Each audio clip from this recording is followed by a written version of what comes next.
So this is podcast number 12. We're trying something a bit different this time. So we've actually got a video recording, which we'll try and pop up onto YouTube as well. So if you're listening on iTunes or Spotify, you should be able to find it on YouTube as well. We got Steven Hann from Archery Supplies here. Thanks for letting us interview you, Steve. No, thanks for having me. So we might get started. If you want to give everyone a bit of kind of background about your time in archery and your involvement in the industry, and a bit about your history. So I started when I was 12 shooting, local archery club, Australian team when I was 14. That was pretty much when I finished. I've shot ever since, but that was kind of it. My parents owned an archery shop when I was 15 years old, which was called Archery Park. So it's an archery range with an archery shop. Parents got split. Mum's got Archery Park and Dad had Archery Mart. So Archery Mart was in South Australia, a big shop. I moved to Canberra, just basically get a job in the public service, and I was coaching in my local club. I was club coach, club president, state coach, pretty much everything, state junior coordinator. And from there I started selling archery gear because there was no archery gear available, and I wanted to supply all the people in my club. My club grew to about 100 shooters. So of the state team, the state ACT team, 20 kids, 19 came from my club. So I was probably 21 when I started my archery shop. My first year I sold about 50,000, and then I moved up to about 750,000 in about 3 years. This is just part-time. I'm full-time in the public service. I then expanded into a real shop, and then after that I expanded into a big shop, and I was running TV promotions, TV ads, radio ads, and we moved up to about 5 million a year in sales. I had some break-ins, I had some issues with staff, and I decided to close down the retail because the rent, and like I said, I had some issues. I was getting constant break-ins in the store. That was every month. And I fired some staff for doing some inappropriate things. So I went back home, and my son then wanted to move to Adelaide, so I was like, it's my hometown, I'll move back here. I moved back to Adelaide, purchased a big warehouse, and this is a shop I've got now. My distributorships, PSE, I picked up when I was about 35, I'm going to guess. I had Bowtech at the same time. Win and Win was when I was about 27. I had Gold Tip when my dad died, which was about 3 years ago. But yeah, we've got about 10 staff now, and yeah, pretty busy with 2 stores. Yeah, second store is kind of struggling, but yeah, that's kind of where we're up to. Has it always been the retail side of things for you? Or have you ever been involved in I know you've been involved in the club sense, but have you ever had kind of like a commercial archery range side of things, or has it always been retail for you? So in Fishwick, we had a shooting range, which was a big indoor range, but it was just too hard to get it. So I built all the target butts, we had a cafe, but that was too hard to get off the ground because you need staff to run it. At the time, I was a sole parent, so it was hard for me to get out there at night time to open it. And just the cost thing of opening up at night time, paying people, people just weren't coming to shoot. Not enough people to warrant having the shop open. The money was really in hire, like teaching people how to shoot. Mum owns an archery range with 4 field courses, hire. So you hire bows, she teaches you how to shoot. And once again, the money's in the hire side of that. Okay. So, but that's where I'd like to go in the future. So I like teaching people. I like getting people into the sport, and that's where I'd like to have a business, like an archery range, indoor range, outdoor range, target range, field range, 3D shoots, knockdown shoots. That's what Dad used to do. So that's where I'd like to sort of go to. Yeah, cool. All right. And what would you say, going back to the kind of the retail side, what would be the most common thing that you'd sell in your store? Most common. So bows. So generally people who walk in the shop are generally new people into the sport. So it's generally either a compound bow or a recurve bow. Generally they're on a budget. So the most common compound I sell is either going to be a PSE Stinger or a Chinese compound bow. Yep. Is where you're on a budget, so about $200 compound. With a recurve, it's either a cheap target bow, like a $150 target bow, or a cheap hunting bow, like an instinctive bow, which is under $200, with some cheap arrows. And yeah, so it's generally a cheap setup. That's what you sell most of. You sell a few arrows made up, but they're generally to those people as well. That's the majority of your sales. Okay. It's interesting because one thing I've noticed, especially with all your YouTube videos and stuff too, you've got a lot of, those bows to get people into the sport for around the $100, $200 mark. And I think that is, that's good because it's been something that's really stopped people from getting into the sport because people think you've got to spend thousands to kind of get involved. How come, why do you think the other stores haven't done that? Because everyone seems to want to have the, $500, $1,000 and that's it. Why haven't other people done that? So my first thing, when I came to Adelaide, I went to my mum's place. So she's got an archery range. And I would say, she's got a lot of archers, so more archers than most of the clubs put together. Right. And I'm going to say 80% of people were shooting bows purchased on eBay. So cheap Chinese. The bows weren't set up. It was pretty dismal. So my first thing was, I can't have 80% of archers in my state, as in South Australia, buying bows on eBay. Yep. I can't have that because they're not going to get into the sport to start with. They're not going to learn to shoot. They're not going to develop. They're not then going to buy a $700 bow and buy a $2,000 bow. They're not going to do anything. So it's just a waste of sale, in my opinion. So I needed to have bows at the same price point as eBay, which is a real killer because, as you know, the eBay bows that are sold on eBay, the margins are terrible. Yeah. There is no margin at all between wholesale and retail. And that's because the people selling on eBay don't have a shop. They sell out of a storage locker. And they don't talk to people on the phone. They don't set up the bows. It's just they buy a bow for $100, they sell it for $120, and it's out the door. They've made $20, and a shop can't do that because when you sell in a shop, you've got overheads, you've got staff overheads. It takes time to set up the bow. It takes time to train the person to shoot. It takes me about an hour and a half from the time a person walks in the door to the time when they leave. And I've taught them to shoot at least. Yep. So why haven't the other shops done it? I think they've done it. They haven't done it because of margins. I think they kind of want to, a lot of shops want to kind of specialise in brands. So, they might want to specialise in Hoyt, or, they might be the Bowtech shop, they might be the Hoyt shop, they may be the PSE shop, and that's the product they want to sell. They don't really want to sell cheaper products.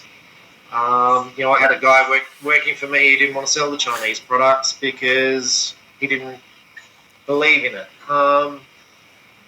So, yeah, it's a personal belief whether you believe in it or not, I suppose. But a lot of customers come in, they go, I've got $100 to spend. It's like, what do I do? Let the sale go to eBay, or I teach the person how to shoot and get them going.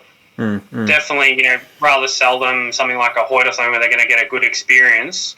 But, if they want to get into the sport and they've got a certain budget, we want to have something that they can walk out with at the same time. It's interesting as well. I know, Lachie, you've mentioned this before too, how there'll be a lot of people when you used to work at you've probably got most experience definitely out of Nathan and I working at shops. I think you've worked at, 3 shops now? I think 3 or 4, yeah. 3 or 4, yeah. Yeah. And you so were... I'd worked at a few stores in Victoria as well as North Queensland. And, yeah, there's some things that are the same and then very different at the same time. And you were saying there was a lot of brand focus, like people would come in and their mates would say, oh, you know, only buy Matthews, it's not worth it unless you buy Matthews, or only buy Hoyt. And I think that can really limit people getting into the sport, that kind of mentality. If you've got to get those high-end bows, otherwise it's not worthwhile, which isn't always the case for sure. Yeah, it was interesting. Like when I had moved to North Queensland, it was very clear that a lot of people were like, it's Matthews or nothing. And I kind of thought that's a bit strange. Like there's so many great bow brands out there for hunting and target shooting, but geographically, everyone thought you got to have a Matthews. Whereas Victoria, you might say it was. I think it does change a lot. It was you got to have a Hoyt. It's funny how you can sort of map it out around the country. These sort of trends, and they, like I said, they change. Yeah. I think you're talking 2 different clients. One's a club shooter, and then one's a newbie archer. A newbie archer, basically, I want to buy a bow. The club archers more influenced by the people in the club, forums, people they see. Newbie archers don't know people. They're like, I want to shoot a bow, and I've got a budget of $200, and it's like, okay. But yeah, that definitely happens here, but not to the extent of that. Like literally no one comes in wanting to buy Matthews. Well, there's 2 people maybe in the last year. Yeah. So what would you say is the hardest part about running? I guess not necessarily just a shop, but I guess your experience in the industry. What would you say is the hardest part? Hardest. Well, there's lots of hard parts. Staff is really hard. Staff is really, really hard. Stock's hard. Pricing's hard. Getting the stock in, knowing what to stock's really hard. Staff's really, really hard. And I'm not saying that my staff are not good, right? I'm like, you have turnover, meeting their requirements. Staff have personal issues going on in their lives. It's really hard to manage all those. Staff don't want to work 7 days a week, 24 hours a day. They don't want to. So it's hard meeting their requirements, and then your need to run a shop, which is I need to have the doors open. And then when you've got lots of staff, it's like who's dealing with this order, and who's dealing with this warranty claim. But like I don't know anything about it. I kind of sound like like a shop rang me the other day, and they'd say I've got this warranty claim with you. I'm like, I don't know anything about it because someone else is dealing with that. Yeah. So that's really hard compared to a small shop where you know everything that's going on. Yeah. Where I sound clueless. I probably am clueless, which is not a bad thing. But staff is hard and staff is good too. Like it's really nice to have good staff. Staff who appreciate being there. It's hard getting rid of old stock. Getting rid of dead stock is really hard. Yeah. That's probably the hardest thing. Marketing's interesting. Like what you give away to people, because you get so many people wanting stuff for free. Who you give stuff away to, what impact they have. That's interesting. But it's really hard to get stock in. It's 3-month waits to get stock in, and then the freight costs to get the stock in. It's on tight margins, because archery, a lot of people don't realise archery has really tight margins, and your freight can be your margin. So if you pay too much for freight, you've done your margin. So that's tough. Yeah, we have a lot of people, potentially coming in and haggling, and they're like, "Oh, why can't you do a better price?" Because there's really no movement in it. So. Yeah. I get that all the time. I had a Matthews today. I sold, and the guy goes, "Oh, you're doing something illegal." I'm like, "I'm $1,500. I'm clearing this bow. Like it's below cost. Like you either want it or you don't want it. I don't care. It's below cost. I just want to get rid of it. So yeah, like there's nowhere for me to move. It's already below my cost, what it costs me. I just want to get rid of this product. It's not like there's 100% margin. It's below cost. So yeah, there's lots of people who do haggle, but I'm going to say most people, especially customers who walk in your shop, are excellent. And I'm going to say 99% of my customers are excellent. I really have quite a very few customers I have problems with. I've probably had problems with 10 customers out of 48,000 orders. Not to say I haven't had problems with orders, because I do, but like customers who you have problems with is very, very few. Yeah. Customers are generally pretty good and understanding. And is there something that, having been in the industry this long, if you could go back now and tell yourself something when you're starting, is there something that kind of jumps out to you that you'd, do differently, or something you've learned along the way, or? I always wondered whether I'd do it. I always think the sliding door moment of whether I should have taken the general manager position at Medibank Private or continued in the archery industry. Because I find, so I come from public service where I was a director, and then you're offered a job in the private sector. You had a level of respect. People who respected you and for the work you did, very professionalism. And in the archery, it doesn't have the same level of professionalism, acknowledgement. People are like, why haven't you done this? Why haven't you, like, I got a bad review the other day, 1-star review, because I took 7 days to get out an order. That's like, I've got 250 orders. I just can't get through them. And you don't have that in the public service. You don't have that in your normal job. People are generally very thankful for what you do. And I'm not saying it's not good to be an archery.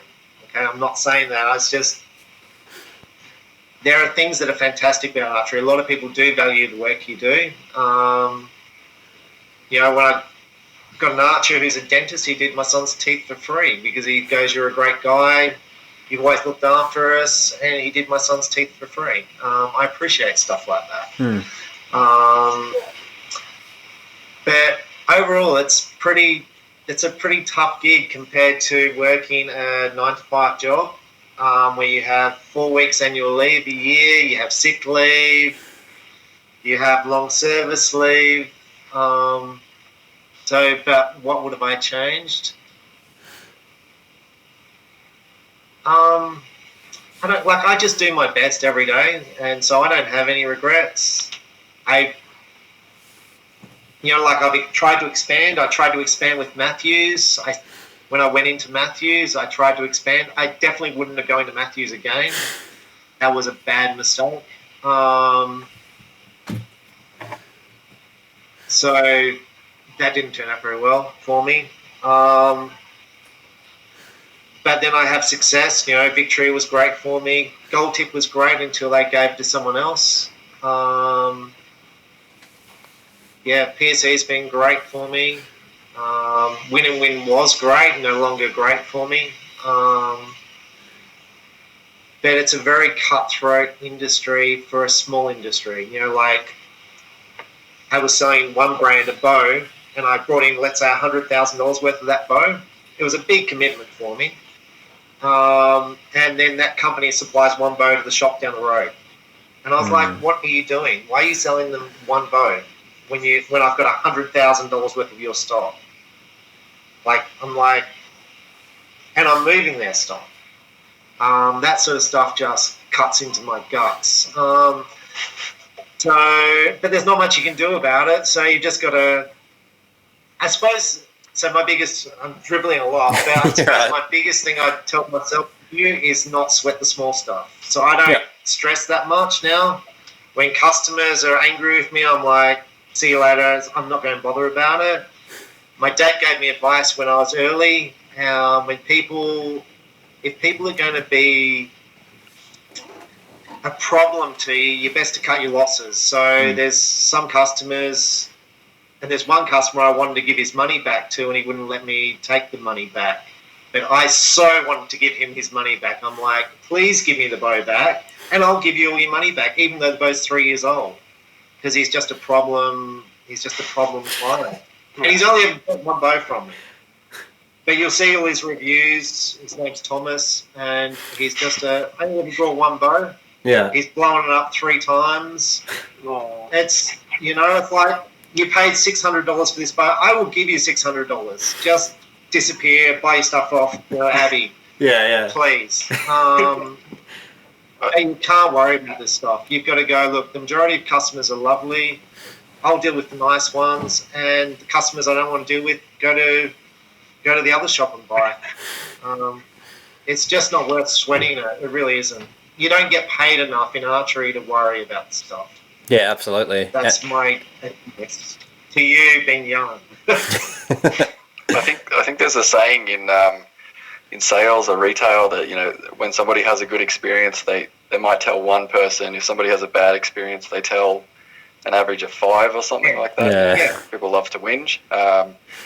And it is a buzz, I think, working in stores and getting somebody set up and happy with their equipment. You see them down the range and say g'day, and they're having the same fun and enjoyment out of their gear that you get out of your own. So that's the upside of it. But yeah, I think working in stores. Of customers. No, You'll never get all of them. Yeah, I always thought I'd get all of them. I thought, yeah. I'm a decent guy. I treat everyone well. I spent hours literally setting up a person's bow. Like, why wouldn't you like me? Why wouldn't you like my store? Why wouldn't you come into my store? Like, my prices are good. I have a good service. But I'm never going to get everyone. And I don't even try anymore. I'm like, if you want to spend more for your product off the other store, you go right for it. You want to pay for whatever you're doing, you go right for it. So I don't even worry now. It's if you're doing a good job, the sales come and the customers come. The biggest problem is you can't keep up. That's the problem. You can't keep up with demand.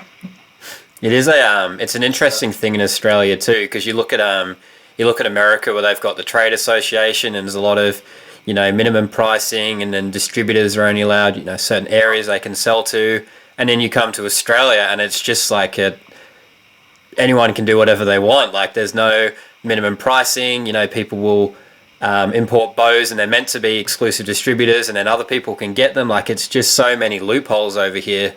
There's nothing that really manages it. Yeah, there is, but there's not as well. Like, I've always wanted Hoyt. Ever since I'm 20, I've wanted Hoyt. And how much money would I pay to get Hoyt? How much money would I pay? $200,000, $300,000, $400,000 would I pay to get Hoyt? They won't give it to me. I will be bigger than any other shop if I had Hoyt, right? And I'm decent with my prices, but they won't give it to me. So it's like, so you say that. Now, if I was in America, would I get Hoyt? I'd get Hoyt if I was in America. Yeah. And why? When I was in ACT, I'm running TV commercials. I'm the only shop in the state. I've got, in ACT, like, how many customers do I have? 40,000 customers.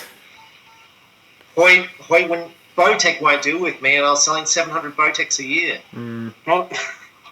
It's like, and you think, well, why won't they deal with you? Because the other guy they gave it to in Darwin said he'd sell 2,000. He ended up selling 40. It's where in America you have sales reps in regions. They come out, see your shop. If you've got a decent shop, they will give you the product. Here they don't really know. Like, there's a company I'm thinking of right now, and they've given exclusive to a company who's not even a retail shop. He's a guy in his backyard who has no products in stock. You will know him well. He has nothing. He's selling no products, and they've given him exclusive. And now I'm like, why'd you give that guy? You've given it to a shop who's not even a shop. Why wouldn't you give it to one of the shops in Australia and then see what they can do with it? I mean, my first distributorship was Darton because no one else had it.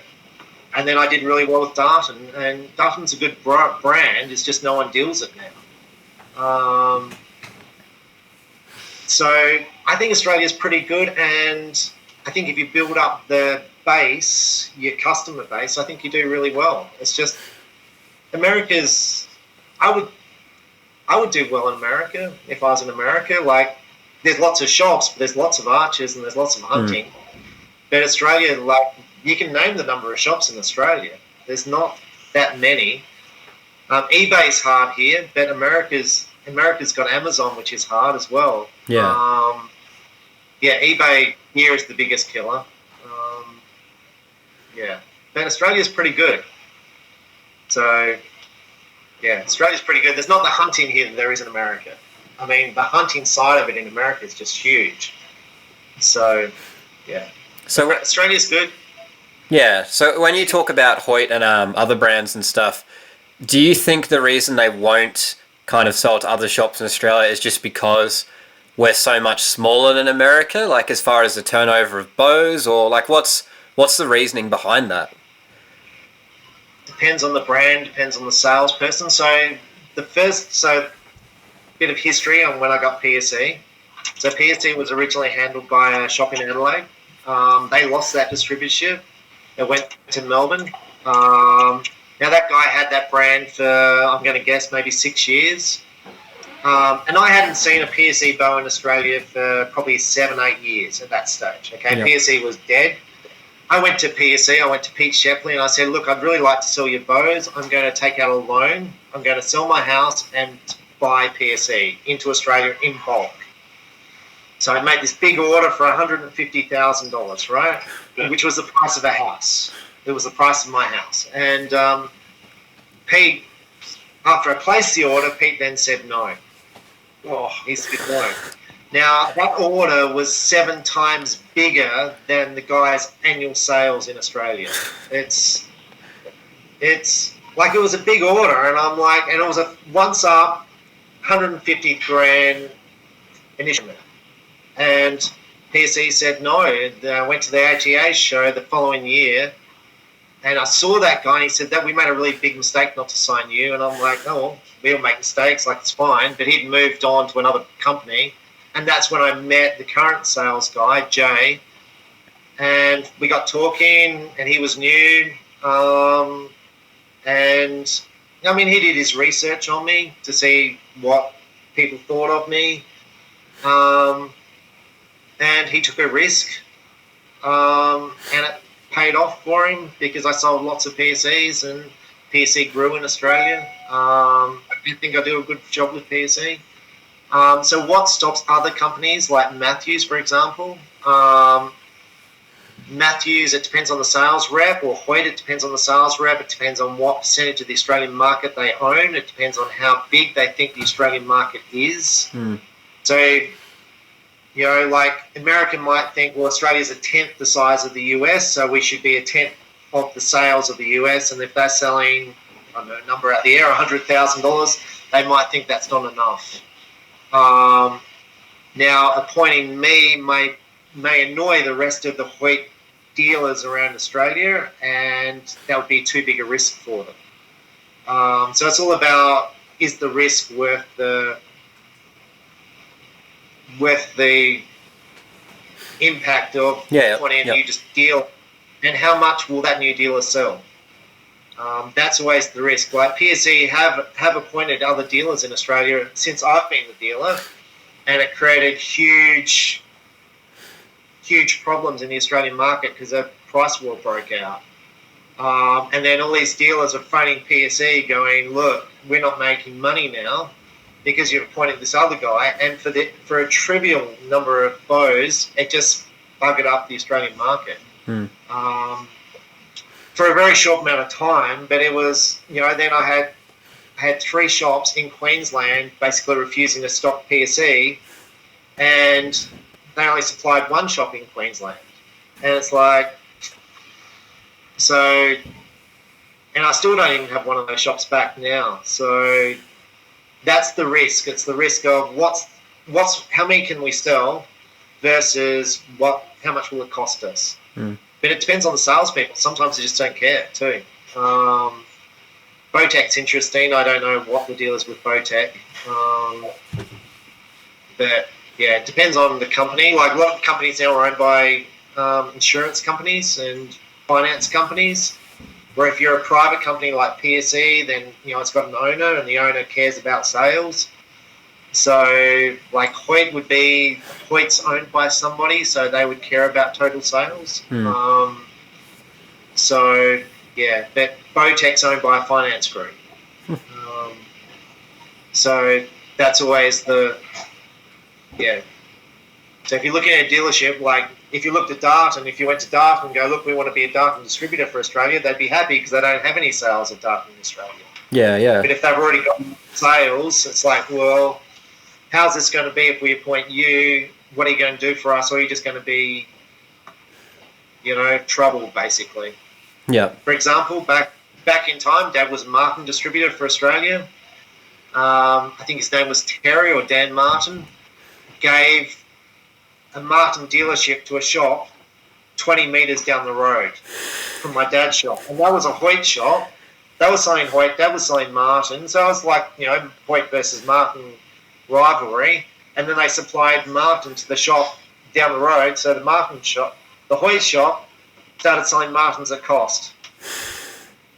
And they only had like a handful, and the customers would walk in for the Martin, and they'd say, no, this is rubbish, this boat breaks, buy a Hoyt. And Dad's going, I've got 500 Martins here, and you've just supplied 20 to the shop down the road, and you've killed my business. So then Dad started selling PSE. And Martin's now broke. But that's how it works. The guy at the time at Martin was just trying to increase his sales, which killed his sales. It was the most stupid decision ever, but that's the way companies work. Yeah, right. When you talked about staff before as well, what's kind of I know you had some adverts and stuff on Facebook the other day. What's your kind of like process for getting new staff in, and how do you train them? Like, do you specifically look for archery background, or you kind of take them from square one into archery, or like how do you train people for that role? I beg people to come and work for me. Literally, it's not that easy to get people into a store. The problem with coming and working in an archery store is you're going to be on a low wage because there's not the margins. And people generally earn pretty good margins in other areas of work. Yeah, it's not seen to be a profession, so it's not like getting a job in the public service where you earn $100,000 a year. You've got 4 weeks annual leave, you've got super, and then every year your pay goes up. Archery's not like that. I wish it was, but it's not. You're competing against countries like America, whose wage is $10 an hour. You're competing against China, whose wage is $200 a week, maybe. So how do I get people? I prefer to get an archer. I prefer to get an archer who buys from me. I prefer to get an archer who shoots brands I sell. Yep. Sometimes I just get lucky. So the current 2 people I've just employed, they were both customers of mine. They both just became unemployed with the coronavirus. The archer before that he just became unemployed from the hospitality field. Then I've just got a girl who's just started for me as well. She's the daughter of my mechanic. She's doing really well. So they tend to be archers. I tend to have people employed from all the different clubs. So in my state, so I've got people from most of the clubs working for me. Okay. But anyone who works is a good thing. I like having kids employed. I've got lots of kids working for me who are local archers. I like that. But it's really hard to get people to work because most people want to have Saturdays off. Yeah. Saying that, a lot of people like working. So I've got a coach from one of the local clubs works for me on Saturdays. He loves it. He loves coming in Saturdays. And he loves selling archery gear. He loves selling stuff to people in his club. It's a win-win. He loves it. He gets paid for it. He loves the whole archery industry. And it's just a sideline for him. But it is really hard to get people to work in the archery shop. You want I've had all different types of people, and you've got to find what they're good at, whether they're good at IT, whether they're good at... I've had people who are good at, like, storemen, good at unpacking containers, good at sorting stock on shelves. I have people who are really good at customer service. You have people who are really good at cleaning up your shop, and I'm not saying that on a negative thing at all. That's so important that someone just goes through and cleans your shop. Yep. Because a lot of people don't want to do that. They don't want to sweep the floors. They don't want to dust the place. They don't want to pick up garbage, that's been left behind. So it's really important to have those people. A lot of it's just luck, and a lot of it's training. So how do you train people? I get them to do everything. So I teach them to make strings. I teach them how to do orders. I teach them how to build bows. I teach them how to tune bows. And we just see where they go. We see what their strengths are. So I've got a guy working for me now. He's a tradesman and he makes strings. He's good with his hands. He likes making strings. He likes putting them on bows. And now he's getting better with customers as well. So sometimes it takes time. Honesty is really important. So, yeah, but it takes time. And some people are quicker than others too. Some of the recent people I've just employed, been really quick straight away, fast. They know the products. They've been in archery forever. They're fast. It's great. So, but generally, it's hard. Yeah. We might move into some questions now about some products around your shop. Lachie, do you want to talk about your question? Ask your question. Yeah. Question I've got is, so brands like Toe Point and Zhangxing. I personally think their quality is getting better and better all the time. Where do you see brands like that in a few years' time? Yeah, I think Toe Point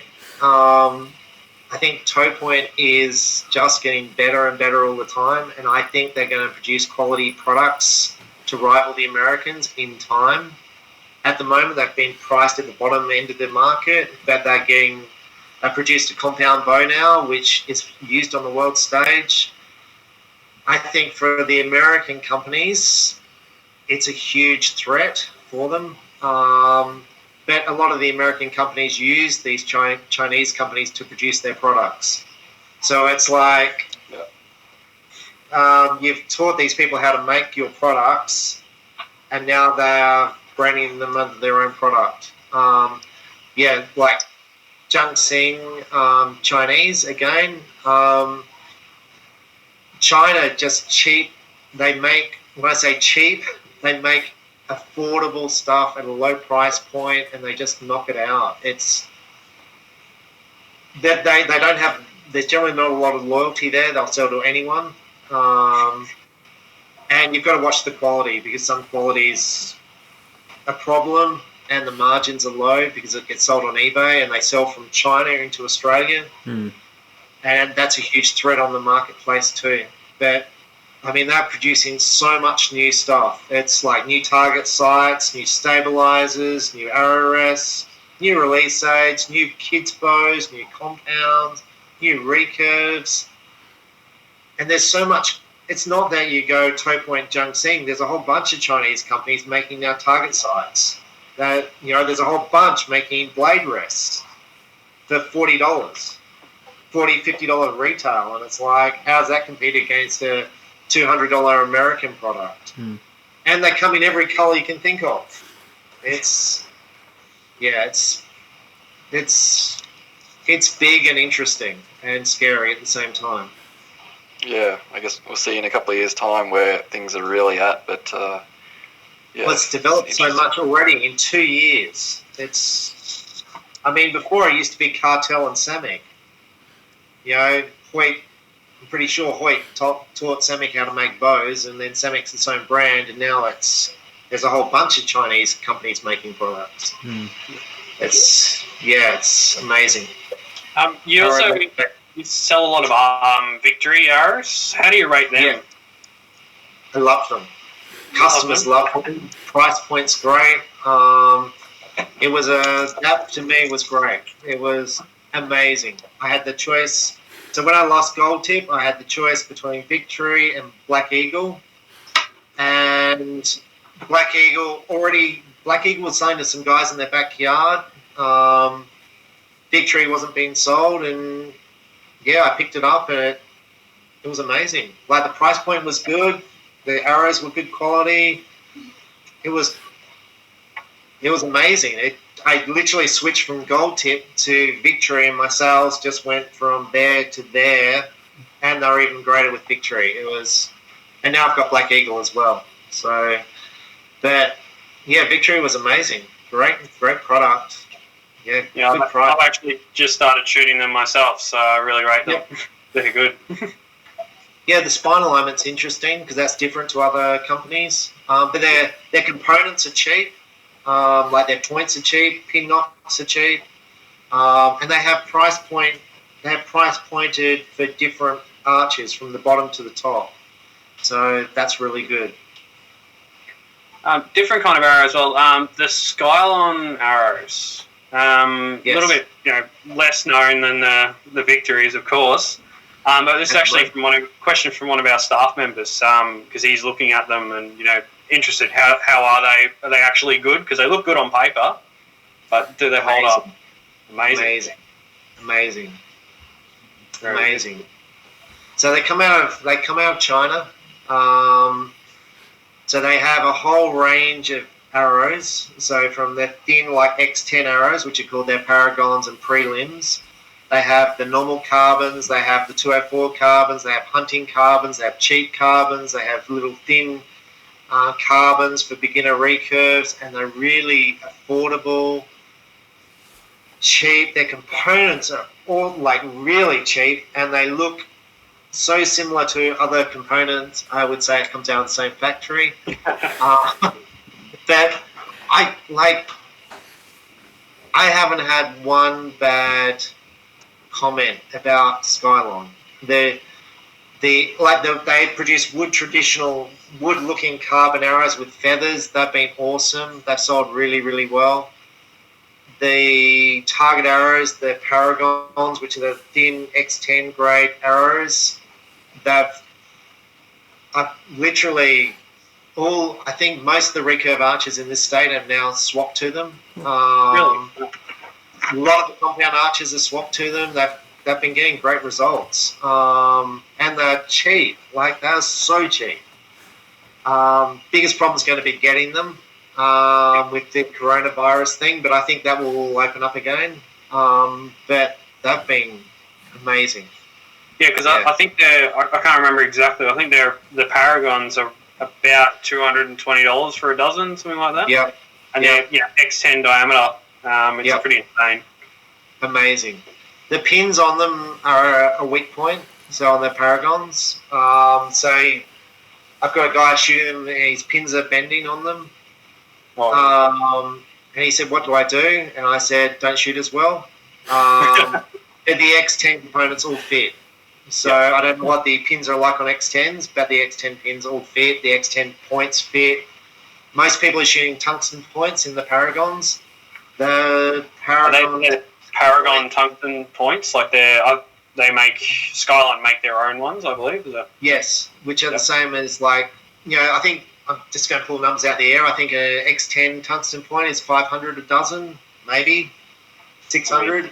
The Paragon tungsten point maybe 200 a dozen, which I still think is crazy, but it's significantly cheaper than any other tungsten point on the market. Yep. And people seem to like them. It's too much for me, but I'm a bit tight. So, but people like them. They really do. They think it's worth it. So, yeah. But it's been huge. Skylon has been huge for me, and Avalon's been huge for me as well. And Alec? Where are we up to? So as far as the here we go, YouTube content. You've done a lot of stuff on YouTube. I know some stores have tried to do that. You're definitely the most dedicated at it. You've put out a lot of content. I don't know how you keep up the motivation. I was saying to Nathan the other day, if you look through our YouTube channel, it kind of goes in 3 monthly bursts. You'll see 2 or 3 appear, and then a 3 month gap. We'll chuck another few out. Or at least 3 in one day, and then not one for another month. Yeah. How have, like, we have a lot of customers that come in and have seen your videos and, you know, use that as a real tool for learning about bows and stuff. Have you seen that in your store as well? Like, do people come in and talk about them too? I have people come from all around the world, literally, come into my store who've seen my videos, who come in for signatures, autograph photos. It's like, it's crazy. Like, I had German people come in and they just came into my store, this lady and this guy, for photos. And I had this people from Thailand come over, family. I had to sign targets for them, group photos. It was crazy. And like in Vegas, so many people asked for photos. It was crazy. Really? That's awesome. But for me, I just did it because I basically wanted to do education. I wanted to learn about a product. Basically, people started with dry fire in their bows, so I wanted to stop that. And then people were derailing their bows. I wanted to stop that. And I was like, well, what's the difference between this bow, that bow? How do you set up a bow? How do you do this? But they do take a lot of time. You know, it takes time to film, it takes time to edit, it takes time to upload, like half a day. So even though people go, you haven't scripted it, you haven't done this, it's like, yeah, I don't remember the numbers, but I would say 95% of people who come in have seen the YouTube videos. Right. Really? You'll have to start including signed T-shirts with bows next. But it's not. In America, it was interesting. Like, so many people in America, like I was in a supermarket shopping, grocery store, and these people go, "Hi, Aussie," and I'm like, "What?" He goes, "Oh, what YouTube videos?" I'm like, "I'm in a supermarket." You're a celebrity. And I had people from the supermarket who knew me from the YouTube videos. I was like, "This is fun." Yeah, so less so here, but yeah, people. I think I'm pretty honest on them, and you get in trouble for being honest. But cat. So yeah, you get in trouble for being honest, but yeah, but I think they're worthwhile. I think it's worthwhile doing to tell people, because people want information on stuff, and a lot of people who do YouTube videos are doing product ones where if they say something bad, then they'll lose their dealership. Yeah. And that's a huge risk when you do a video. So, I mean, I've said negative things about PSE, and PSE is okay with it. Other companies are not okay with it. Hoyt are not okay with it. You say anything negative about Hoyt, you're literally, Hoyt threaten people. And I don't know if I get in trouble for saying that, but I've been told. I've been told and warned. But it's like, I don't think I'd say anything bad. It's like, this is how I, like, you know, Hoyt make good products, and there's a couple of products I didn't like in the Hoyt range. It's like, it is what it is. Some of my Hoyt videos I do on Hoyt I love, and some of them I didn't like. Just being honest, yeah. Yeah, be honest, and, you know, Hoyt should have fixed the products that weren't so good, I thought. Most of their products are good, so I don't know, it is what it is. And you're in a good position to actually do those videos as well, because you get, you know, so many bows, different bows as well, through your shop. Get hands on with all of them. Good. Unless I just did a review the other day and I haven't published it on a new product, and I hated it. I don't know whether I should publish it or not. I really hate it. Like, it's just, and I haven't published the video. Because I took one shot with it and went, "Oh, this is awful," and you might like, right? You might like the product, but I was like, "This is crap." It's an expensive product, so I don't know whether to produce it or not. So yeah, but it's a huge risk. So it's okay if you go, "Look, this is the good part, this is the bad part," which I did in the video as a release aid. I didn't like the way it sat in my hand. I didn't like the way I thought it was clunky, and it's expensive. There's some products I haven't done reviews on because I thought they're too expensive, and I'm like, I don't think the product's good value for what it is, and I know that company will drop me if I do that video. Really, and I don't want to lose that company, so I don't do that video on that product. And there's some products made which have got problems with them, and if I do a video saying this product has a problem, you lose that distributorship. Legend Archery, Legend Archery. There you go. There's one. So so you've got to be very careful. But I think you've got to be fair as well. I think this year's PSE Stinger is not as good as last year, and I think I'm going to do a video on that. I think last year's was better, and now I've seen the Stinger for 3 or 4 months. I'm like, these are the things I don't like about it compared to last year's Stinger, and that's my biggest selling bow. Yep. But if you do that video, then they'll change those products next year. If enough people, I don't like the lateral limb adjustment thing on PSC. Yep. Where you can change the limbs like that. Yeah.